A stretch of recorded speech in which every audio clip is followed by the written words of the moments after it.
ఇప్పుడు మనం 2024వ సంవత్సరం మే నెల 1వ తేదీ నుంచి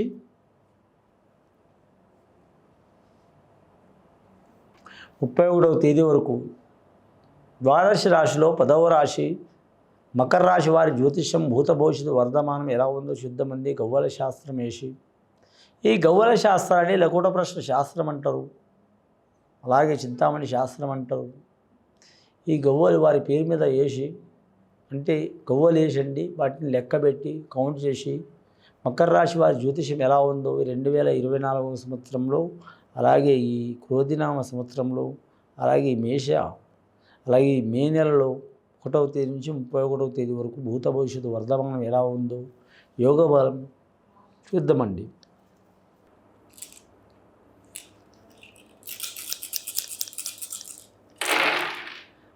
మకర రాశి వారి జాతకంలో చూడాలంటే మాత్రం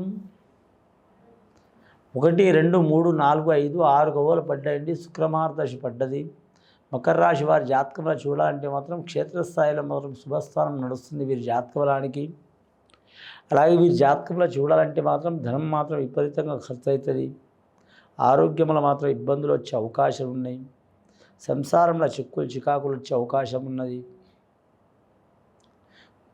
వీరికి కీర్తి చాలా ఉంటుంది. ఎక్కడ పోయినా మాత్రం మొండి ధైర్యంతో కలిసి వస్తారు. మకరం అంటేనే మొసలి రాశి. మొసలి అంటే స్థానబలం ఎక్కువ ఉంటుంది.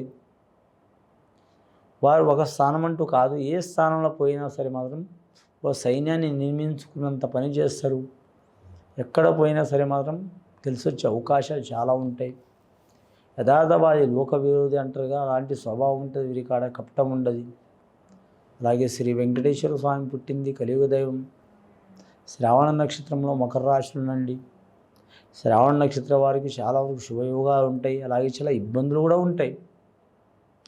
ధనిష్ఠ నక్షత్రం పుట్టినవారు సుబ్రహ్మణ్యేశ్వర స్వామి ఆరాధన చేయటం చాలా మంచిది. అద్భుతమైన నక్షత్రం అయినా సరే వారికి కూడా ఇబ్బందులు ఉంటాయి. ఆ ఇబ్బందులను ఎదుర్కొనే యోగ బలం ఉంటుంది. ముఖ్యంగా వీరి జాతకంలో చూడాలంటే మాత్రం అన్నదానం, గోదానం, భూదానం, వస్త్రదానం, కన్యాదానం చేయడం కూడా చాలా మంచిది.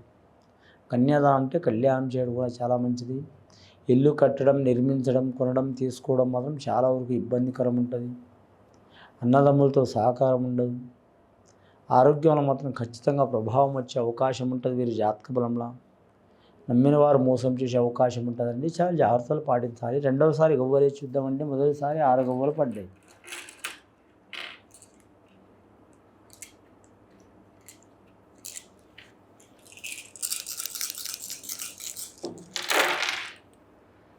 రెండవసారి గవ్వలు వేసినా కూడా 6 గవ్వలు పడ్డాయండి. శుక్రమహారదశ వదిలిపెడతలేదు వీరి జాతకానికి. శుక్రుడు ఉచ్చస్థానంలో ఉంటే స్త్రీ సాయం, అలంకార ప్రాయం, అలాగే వైభోగం. భోగం వేరు, వైభోగం వేరండి. వైభోగం అంటే ధనం, యశస్సు, స్త్రీ, సంతానం, అలాగే వాహనం, ఉద్యోగం, వ్యాపారం అన్నీ కలిసి వస్తాయి. భోగం అంటే మాత్రం 2-3 రకాలు ఉంటుంది. ఎక్కడ పోయినా సుఖయోగం ఉంటుంది జాతక బలానికి. ఉచ్చస్థానం ఉంటే, అదే నీచస్థానంలో ఉంటే భార్యాభర్తలు విడిపోవటం, సంసారం నష్టం కావటం, కుటుంబంలో నష్టం కావటం, సంతానం అరిష్టం కావటం, అలాగే మాత్రం శత్రువులు మిత్రులుగా మారటం, మిత్రులు శత్రువులుగా మారటం, మతి భ్రాంసనం అవ్వటం, మనస్థిమితంగా లేకపోవటం, ఇలాంటి సంఘటనలు జరిగే అవకాశాలు ఉంటాయి. ఇలాంటి సంఘటనలు ఉన్నవారు మాత్రం ఖచ్చితంగా వీరు మాత్రం శుక్రమహారదశికి సంబంధించిన ఆ శుక్రగ్రహాన్ని పూజ చేయడం చాలా వరకు మంచిది. నవగ్రహాలతో పాటు శుక్రుడిని పూజ చేయాలి. శుక్రవారం. అలాగే వీరికి ఎల్నాటి శని ప్రభావం ఉంది కాబట్టి అందరికీ తెలిసిన విషయమే. ముఖ్యంగా మకర రాశిలో పుట్టినవారు, శ్రావణ నక్షత్రంలో పుట్టినవారు, ధనిష్ఠ నక్షత్రంలో పుట్టినవారు ఖచ్చితంగా శనీశ్వరుని పూజ చేయించడం, అలాగే నువ్వుల నూనెతో దీపారాధన చేయటం చాలా మంచిది. నల్ల చీమలకు చక్కెర దానం చేయటం, ఎర్ర చీమలకు కూడా చక్కెర దానం చేయటం, అలాగే జీవరాశుల్ని కోప్పడకపోవటం, అలాగే వీరు శనివారం నీసు మాంసభక్షం అలవాటు ఉండటం మానివేయటం చాలా వరకు మంచిది. అలాగే 4 కాళ్ళ జీవి కావచ్చు, 2 కాళ్ళ జీవి కావచ్చు, ప్రేమగా చూసుకోవడం చాలా మంచిది. అలాగే ఏ చెట్టు అయినా సరే సడన్గా మాత్రం ఆకుని తెంపకపోవటం ఇలాంటి సంఘటనలు చేస్తే చాలా మంచిదండి. మూడవసారి గవ్వలే చూద్దామండి ఎలా ఉందో వీరి జ్యోతిష బలం చూద్దామండి. ఇప్పటివరకైతే 12 గవ్వలు పడ్డాయండి. మూడవసారి గవ్వలేస్తే 3 గవ్వలు పడ్డాయండి. చాలా వరకు శుభం గవ్వలు పడ్డాయండి. గురు మహారదశ ఇది జాతకంలో రాజకీయ నాయకుల మాత్రం తిరుగు ఉండదు, కలిసి వచ్చే అవకాశం ఉంటుంది. ఈ కాలంలో రాజకీయ నాయకులు కొన్ని లక్షలు ఖర్చు అవుతున్నాయని అంటున్నారు, కానీ 1,00,000 అవుతున్నాయి అంటున్నారు, కానీ 20 లక్షలు అవుతున్నాయండి. అది సామాన్యమైన మానవులు కూడా తెలుసు. 1 కోటి అవుతున్నాయి అంటున్నారు, కానీ 20 కోట్లు కూడా అవుతున్నాయి. 10 కోట్లు అవుతున్నాయి అంటున్నారు, కానీ 100 కోట్లు కూడా అవుతున్నాయి. ముఖ్యంగా వీరికి ఎంత డబ్బు ఖర్చు అయినా సరే మాత్రం రాజకీయ రంగంలో మాత్రం పక్కా కలిసి వచ్చే అవకాశం ఉంటుందండి. అలాగే కోర్టు కేసులు, చిక్కులు, చికాకులు ఉన్నవారు, వివాదస్థమైన ఇబ్బందులు ఉన్నవారు సుప్రీంకోర్టు తరపున, హైకోర్టు తరపున, జిల్లా కోర్టు తరపున ఎన్ని ఇబ్బందులు వచ్చినా పక్కన నడిచే అవకాశం, ఆ పక్కనున్న చిక్కులు తొలగి వారు మంచి ఒక దారికి నడిచే అవకాశం ఉంటుందండి.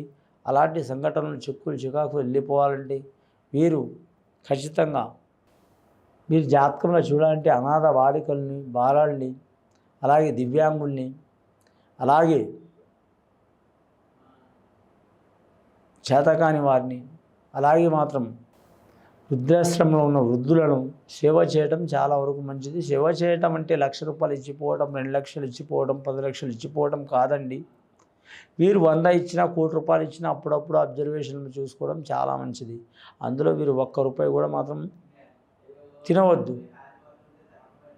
₹1,00,00,000 పెట్టినా కూడా మాత్రం దగ్గరుండి ఖర్చు చేయటం మంచిది.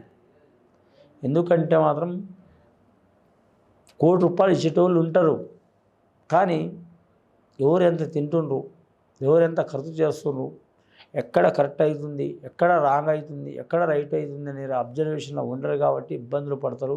వీరు అబ్జర్వేషన్లో ఉంటే వీరికి చాలా వరకు మంచి యోగాలు కలిసి వస్తాయండి. ఎందుకంటే వీరు చేసిన దానాన్ని కూడా వేరే వాళ్ళు రివర్స్ చేసినా కూడా మాత్రం వీరికి ఆ పాపం, ఆ దరిద్రం వర్తిస్తుంది కాబట్టి జాగ్రత్తలు తీసుకోవడం మంచిదండి. ఇది విని చూసి ఆచరించే వారికి, మకర రాశి వారికి చాలా వరకు శుభ ఫలితాలు కలుగుతాయండి. శుభం భూయాత్.